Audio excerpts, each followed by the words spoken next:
Imagine taking a high-performance race car and sticking it in bumper-to-bumper city traffic. That is exactly what you are doing if you just default to the most expensive AI model for every single task. If you're paying $10 per million tokens to have Anthropic's highly advanced Fable 5 model draft a simple email, you are actively burning your compute budget and slowing down your workflow. Anthropic actually designed their system differently. Instead of building one massive catch-all supermodel, they engineered a specialized ecosystem where every model shares a baseline foundation called constitutional AI. This means each model, regardless of its size, is trained explicitly to be helpful, honest, and harmless. You get a reliable floor for safety and accuracy across every tier. Once you realize the baseline is secure, your job shifts. You stop trying to pick the best AI and start mastering model routing. Diagnosing your task and sending it to the right model is how you extract the absolute maximum return on your time and money. The current Anthropic ecosystem offers 4 distinct options: Haiku 4.5, Sonnet 5, Opus 4.8, and Fable 5. Every decision you make between these 4 comes down to a single core trade-off. Do you need rapid execution and low cost, or do you need the model to operate autonomously over a long time horizon? Looking at this diagram, notice the inverse relationship. Moving from Haiku at the base to Fable at the peak, speed drops while cost rises significantly. Climbing tiers also changes behavior, moving from quick conversational responses at the base to independent, long-running workflows at the peak. To get the most out of Claude, you have to look at the work in front of you and match it to the correct tier on this pyramid. We start at the base with Haiku 4.5. Think of this as your speed layer. It is built entirely for high-volume, low-complexity operational tasks. If you need to process 3,000 customer feedback forms to extract names and sentiment, Haiku will do it almost instantly for just $1 per million input tokens. The trade-off here is architectural reasoning. If you ask Haiku to design a complex backend system or evaluate scientific research, it will likely fail or hallucinate. For the majority of your work, you will step up to Sonnet 5. This is your daily driver, and it should be the default interface for almost all of your human-to-AI interactions. Sonnet is where you go to draft product requirements, write out Python scripts, or brainstorm copy for a landing page. It costs $3 per million input tokens and delivers excellent intelligence, but it still requires constant back-and-forth interaction with you to move a project forward. Together, Haiku and Sonnet act as your conversational workhorses.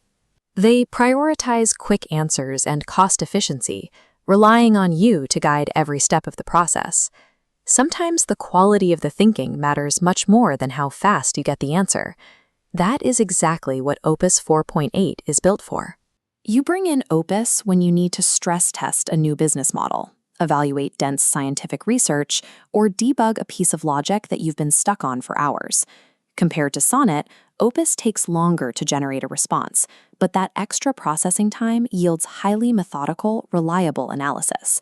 Because it costs $5 per million input tokens and runs slower, using Opus to draft a tweet or summarize a meeting is financial overkill.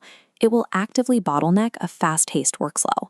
Opus isn't your daily assistant. It is an on-demand, senior-level strategic partner, and you should reserve it strictly for high-stakes decisions. This brings us to Fable 5. This model marks a complete departure from the conversational back-and-forth dynamic and moves into true agentic workflows. An agentic workflow means you stop giving the AI narrow prompts. Instead, you give it a broad objective, and the model independently plans its approach, uses tools, and corrects its own errors along the way. This chart looks at the Frontier Bench coding benchmark, which tests complex problem-solving. We can see a massive spike in performance here for Fable 5 compared to earlier Claude models, specifically in its ability to maintain long-horizon reasoning. In practice, you use Fable to migrate a 50 million codebase or conduct autonomous market research across dozens of sources for hours at a time. That level of capability costs $10 per million input tokens, and Anthropic has placed strict safety safeguards on it to prevent misuse, though enterprise users dealing with cybersecurity can access a variant called Mythos 5. Fable 5 functions like an autonomous employee. It executes complex, multi-step projects in the background, freeing you to focus your attention elsewhere. Let's look at how you actually string these models together to execute a single complex project, like structuring a new product launch for a startup. Step 1. You take hours of messy, raw customer interview notes and feed them into Haiku to extract the primary pain points in a matter of seconds. Step 2. You pass those neatly structured notes over to Sonnet, working back and forth to rapidly draft a product roadmap and a core feature list. Step 3. You feed that initial roadmap into Opus. You ask it to act as a skeptical investor, critically challenging your strategy and identifying blind spots in the market. Here in this workflow, you can see how the project expands. For step 4, you take Opus's critiques and hand them to Fable 5 as an objective, letting it independently execute a comprehensive competitive research plan while you go build the product. Consciously switching between models like this requires a bit more mental effort up front, but it yields a highly refined final product while keeping your total compute costs low. The ideal model stack. Students use Haiku, Sonnet. Developers build with Sonnet, refactor with Fable. Creators use Opus for research. Founders execute with Fable. Forget the price tag for a second. Simply decide if you need the AI to chat with you, Sonnet, think with you, Opus, or work for you, Fable.